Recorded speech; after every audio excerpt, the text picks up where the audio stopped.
শুনবেন সংবাদ শিরোনাম। মুন্সিগঞ্জে আধিপত্য বিস্তার নিয়ে বিএনপির দু গ্রুপের ব্যাপক সংঘর্ষ। নারায়ণগঞ্জ ৫ আসনের মনোনয়ন নিয়ে বিএনপির তৃণমূলে ক্ষোভ। ওসমান পরিবারের নানা সংকটে জর্জরিত বরিশাল সিটি কর্পোরেশনের শত কোটি টাকার উচ্চাভিলাষী পরিকল্পনা। কুয়াকাটায় রিসোর্ট। খুলনার রূপসা নদীতে নিখোঁজ 2 জনের সন্ধান মেলেনি এখনও। চলছে নৌবাহিনী, কোস্টগার্ড ও ফায়ার সার্ভিসের উদ্ধার তৎপরতা। আসসালামু আলাইকুম। এতক্ষণ শুনছিলেন সংবাদ শিরোনাম, এখন শুনবেন বিস্তারিত। আধিপত্যের বিস্তার নিয়ে মুন্সিগঞ্জে বিএনপির 2 গ্রুপের সংঘর্ষে গুলিবিদ্ধ হয়ে একজনের মৃত্যু হয়েছে, আহত হয়েছে বেশ কয়েকজন। সংঘর্ষে বহু ককটেল বিস্ফোরণ হয়, দলবদ্ধ হয়ে অস্ত্রের মহড়াও হয় দুপক্ষের মধ্যে। এতে বেশ আতঙ্কিত হয়ে পড়েন স্থানীয়রা। পড়তেই একের পর এক ককটেল বিস্ফোরণ, চলে দলবদ্ধ অস্ত্রের মহড়া। পূর্ব বিরোধকে কেন্দ্র করে স্থানীয় বিএনপির 2 গ্রুপ জড়িয়ে পড়ে সংঘর্ষে। উত্তপ্ত হয়ে ওঠে মুন্সিগঞ্জের মোল্লাকান্দি এলাকা। স্থানীয়রা জানায়, এলাকার আধিপত্য নিয়ে জেলা বিএনপির আহ্বায়ক সদস্য আতাউর রহমান মল্লিক ও ইউনিয়ন বিএনপির সাবেক সহসভাপতি আওলাদ হোসেন গ্রুপের দীর্ঘদিন ধরে চলছিল বিরোধ। এরই জেরে আবারও সংঘর্ষে জড়ায় 2 পক্ষ।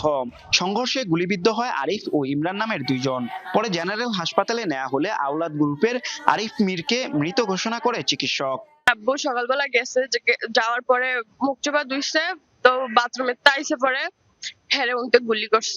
অনেক লোক মানে কইতে মুখোশ পইরা, হেলমেট পইরা অনেক লোক আমাকে মোলাকান্দি ইউনিয়নের ভিতরে, আমার কংসপুরা গ্রামে, চৌডুমুরা গ্রামে, দুইটা অনেক লোক মারধর করলো, আর একটা লোক গুলি করে মাইরে ইলাইছে। এ নিয়ে এলাকাটিতে 7 দিনের ব্যবধানে খুন হলো 2 জন। এর আগে গত 3 নভেম্বর প্রতিপক্ষের গুলিতে নিহত হয় তুহিন দেওয়ান নামের এক যুবক। বারবার সহিংসতায় আতঙ্কিত এলাকাবাসী। যথাযথ বিচার ও শাস্তি চায় স্থানীয়রা। কয়েকদিন পর পরে ঝগড়া লাগে, আমাকে বাড়িতে রাস্তা লাগে সার এখানে কি করতে গুলি মুলি কইরা। বাচ্চা নিয়ে আমরা অনেক ডরে থাকি, ভয়ঙ্কর ভিতরেই আছি আমরা। আমার স্বামীর মৃত্যুর বিচার চাই, আমি আগে ফাঁসি চাই। আমরা এলাকায় শান্তি চাই, অশান্তি চাই না। আল্লাহ যেমনি শান্তি রাখুক, শান্তি চলতে চাই। এদিকে ঘটনার পর থেকে এলাকায় থমথমে পরিস্থিতি। মোতায়েন করা হয়েছে অতিরিক্ত পুলিশ। এর মধ্যে এলাকা ছেড়েছে 2 পক্ষের লোকজন। জড়িতদের ধরতে অভিযান চলছে বলে জানিয়েছে পুলিশ। নারায়ণগঞ্জ 5 আসনে বিএনপির মনোনয়ন নিয়ে তৃণমূলে দেখা দিয়েছে অসন্তোষ। তাদের অভিযোগ, বিগত সময়ে আওয়ামী লীগ নেতাদের সাথে মিলেমিশে ব্যবসা বাণিজ্য করেছেন দল মনোনীত প্রার্থী মাসুদুজ্জামান মাসুদ। ওসমান পরিবারের সদস্য ও আওয়ামী লীগ নেতাদের সাথে ঘনিষ্ঠ ছবি ভাইরাল হয়েছে সামাজিক যোগাযোগ মাধ্যমে। সদ্য দলে যোগ দেয়া একজন ব্যবসায়ীকে মনোনয়ন দেওয়ার সিদ্ধান্ত নিয়ে প্রশ্ন তুলেছেন নেতাকর্মীরা। তবে বিএনপি মনোনীত প্রার্থীর দাবি, ওসমান পরিবার ভয় ভীতি দেখিয়ে বিভিন্ন অনুষ্ঠানে যেতে বাধ্য করত তাকে। চলতি বছরের সেপ্টেম্বরে বিএনপির সিনিয়র যুগ্ম মহাসচিব রুহুল কবির রিজভীর হাতে ফুলের তোড়া দিয়ে দলটিতে আনুষ্ঠানিকভাবে যোগ দেন মাসুদুজ্জামান। দলে যোগ দিয়েই একাধিকবারের এমপি আবুল কালাম সহ বড় বড় নেতাদের টেক্কা দিয়ে পেয়েছেন দলের মনোনয়ন। তবে শুরুতেই পড়েছেন বিতর্কের মুখে। ওসমান পরিবার ও আওয়ামী লীগের নেতাদের সাথে তার ঘনিষ্ঠ ছবি ঘুরছে সামাজিক যোগাযোগ মাধ্যমে। স্থানীয় বিএনপি নেতাকর্মীদের অভিযোগ, রাজনৈতিক পট পরিবর্তনের আগ পর্যন্ত আওয়ামী লীগ নেতাদের সাথে মিলেমিশে ব্যবসা করেছেন মাসুদুজ্জামান। সোশ্যাল মিডিয়া খুললেই দেখবেন এদের ছবি আওয়ামী লীগের এমন কোন লোকের সাথে নাই তার সাথে সংযোগ। এখন আমরা কিভাবে রাজপথের কর্মীরা মেনে নেই? আমি ওসমানের সাথে, যে সেলিম ওসমানের সাথে, যে আজমির ওসমানের সাথে রেয়াজও করে নারায়ণগঞ্জে বিভিন্ন সময় বিভিন্ন কাজকর্ম আকাম কুকাম করছে। সেই লোকেকে আজকে কিভাবে তারা পাইলো, আমরা তৃণমূলে যারা আছি তারা এটা মেনে নিতে পারছি না। উনি যদি 5ই আগস্টের সময় আমাদের সঙ্গে থাকতেন, আমরা ওয়েলকাম জানাতাম। আপনাকে নিয়ে দেশ গর্ব, আপনাকে নিয়ে নারায়ণগঞ্জ গর্ব। আপনাকে তো তখন আমরা পাই নাই। দলীয় মনোনয়নের সিদ্ধান্তে অসন্তোষ দেখা দিয়েছে বিএনপির তৃণমূলে।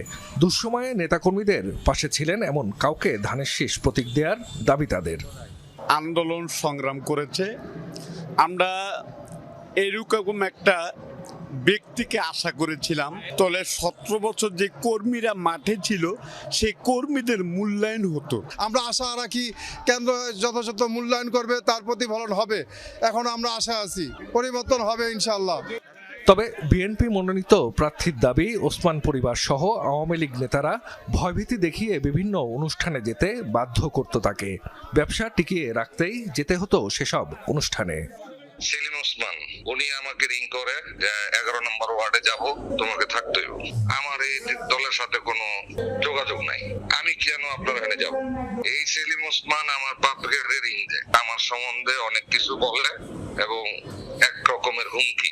বাধ্য হয়ে একটা অনুষ্ঠানে আমি এখানে উপস্থিত হয়েছিলাম। বর্তমানে দেশের বাইরে অবস্থান করছেন ব্যবসায়ী মাসুদুজ্জামান। দেশে ফিরে সংবাদ সম্মেলন করে সব অভিযোগের জবাব দেবেন বলেও মনোনয়ন পেলে নিরঙ্কুশ জয়লাভের মধ্য দিয়ে প্রথমবারের মতো গাজীপুর 1 সংসদীয় আসন দলীয় প্রধানকে উপহার দিতে চান বিএনপির ঢাকা বিভাগীয় সাংগঠনিক সম্পাদক কাজী সাইদুল আলম বাবুল। কালিয়াকৈর উপজেলা এবং পৌর বিএনপির আয়োজনে জাতীয় বিপ্লব ও সংহতি দিবসের বর্ণাঢ্য র্যালিতে অংশ নিয়ে এই কথা বলেন তিনি। র্যালিতে অংশ নেন স্থানীয় বিএনপির নেতাকর্মীরা। কালিয়াকৈর উপজেলা এবং পৌর বিএনপির পক্ষ থেকে জাতীয় বিপ্লব ও সংহতি দিবসের বর্ণাঢ্য এই র্যালি সকাল থেকেই খণ্ড খণ্ড মিছিল নিয়ে উপজেলার বংশাই ব্রিজের সামনে জড়ো হন দলটির অঙ্গ ও সহযোগী সংগঠনের নেতাকর্মীরা। সকাল 11টায় বিএনপির ঢাকা বিভাগীয় সাংগঠনিক সম্পাদক কাজী সাইদুল আলম বাবুলের নেতৃত্বে শুরু হয় র্যালি। রং বেরঙের প্লেকার্ড আর স্লোগানে বিপ্লব ও সংহতি দিবসের র্যালিটি রূপ নেয় নির্বাচনী শোডাউনে। নেতাকর্মীদের মধ্যে তৈরি হয় উৎসবের আমেজ। হাইব্রিড নেতাদের এই স্পিড বেড়ে গেছে, আমরা চাই ত্যাগী নেতাদের মূল্যায়ন করা হোক। জেলা এবং পৌর বিএনপির আয়োজনে জাতীয় বিপ্লব ও সংহতি দিবসের বর্ণাঢ্য র্যালিতে অংশ নিয়ে এই কথা বলেন তিনি। র্যালিতে অংশ নেন স্থানীয় বিএনপির নেতাকর্মীরা। কালিয়াকৈর উপজেলা এবং পৌর বিএনপির পক্ষ থেকে জাতীয় বিপ্লব ও সংহতি দিবসের বর্ণাঢ্য এই র্যালি সকাল থেকেই খণ্ড খণ্ড মিছিল নিয়ে উপজেলার বংশাই ব্রিজের সামনে জড়ো হন দলটির অঙ্গ ও সহযোগী সংগঠনের নেতাকর্মীরা। সকাল 11টায় বিএনপির ঢাকা বিভাগীয় সাংগঠনিক সম্পাদক কাজী সাইদুল আলম বাবুলের নেতৃত্বে শুরু হয় র্যালি। রং বেরঙের প্লেকার্ড আর স্লোগানে বিপ্লব ও সংহতি দিবসের র্যালিটি রূপ নেয় নির্বাচনী শোডাউনে। নেতাকর্মীদের মধ্যে তৈরি হয় উৎসবের আমেজ। হাইব্রিড নেতাদের এই স্পিড বেড়ে গেছে, আমরা চাই ত্যাগী নেতাদের মূল্যায়ন করা হোক। আমরা আশাবাদী যে সবার চেয়ে বাবুল ভাই এগিয়ে আছে, যে উনি নমিনেশন পাবে ইনশাল্লাহ। কালিয়াকৈর উপজেলার সাথে গাজীপুর সিটি কর্পোরেশনের 12টি ওয়ার্ড নিয়ে গঠিত গাজীপুর 1 সংসদীয় আসন। আসনটিতে এখনো দলীয় প্রার্থী ঘোষণা করা না হলেও মনোনয়ন প্রত্যাশী 5 জন। র্যালিতে অংশ নেওয়া স্থানীয় নেতাকর্মীরা বলছেন তারা ধানের শীষের পক্ষে সবাই ঐক্যবদ্ধ। আমাদের কেন্দ্রীয় নেতৃবৃন্দকে আমরা জানাতে চাই, আমরা ত্যাগী নেতার পক্ষে আছি। কাজী সাইদুল আলম বাবুল সাহেব ত্যাগী নেতা। এখনো কেন আমাদের এখানে নমিনেশন ডিক্লেয়ার করা হয় নাই, আমরা আশা রাখি অচিরেই আমাদের নেতৃবৃন্দ বুঝতে পারবেন। শিল্প এলাকা হওয়ায় রাজনৈতিকভাবে গাজীপুর 1 সংসদীয় আসনটি বেশ গুরুত্বপূর্ণ। আসনটির প্রার্থী হিসাবে স্বচ্ছ ভাবমূর্তি এবং